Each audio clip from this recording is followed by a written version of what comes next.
Dutch colonization of Indonesia lasted for centuries, beginning with the arrival of Dutch traders led by Cornelis de Houtman in Banten in 1596, and ending with the recognition of Indonesian independence in 1949.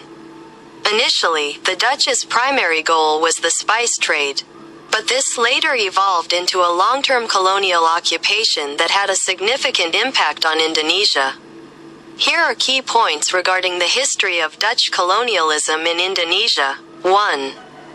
Initial arrival and trading objectives. The first Dutch arrival in the archipelago was marked by the voyage of Cornelis de Houtman in 1596, which landed in Banten. The initial goal of the Dutch was to trade spices, which were in high demand in Europe.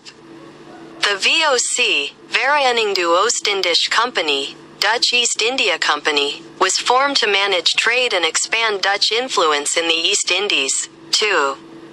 Expansion and monopolies. The VOC gradually expanded its influence across various regions of the archipelago. The Dutch attempted to monopolize the spice trade and other natural resources. The forced cultivation system, culterstelsel, was implemented to force the native population to cultivate crops profitable for the Dutch, often under extremely harsh labor conditions. 3. Changes in government structure. After the bankruptcy of the VOC, the Dutch government took over and established the Dutch East Indies. Several governors-general, such as Herman Willem Daendels and Stamford Raffles, implemented reforms in government and administration. Despite these changes, colonialism continued, exploiting natural resources and native labor. 4. Resistance and the struggle for independence. During the colonial period, the Indonesian people continued to resist the Dutch. This struggle culminated in the independence movement led by figures such as Sukarno and Muhammad Hatta. Dutch colonialism ended after the Netherlands recognized Indonesian sovereignty in 1949. 5. Impact of colonization. Dutch colonialism left a significant impact on various aspects of life in Indonesia, including the economy, social life, and culture. While there were positive impacts, such as infrastructure development, the negative impacts, such as exploitation and human suffering, were far greater.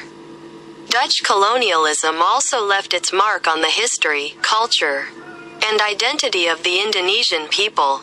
It is important to understand the history of Dutch colonialism comprehensively to understand the roots of the problems and the context of Indonesia's current development.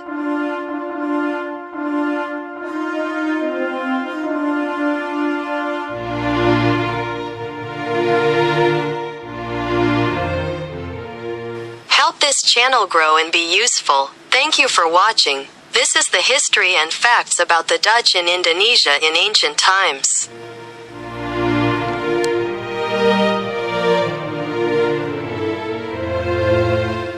In the past, Indonesia was always colonized, and until now it is still colonized by the Chinese through political means, attacking the natives to establish production or factories.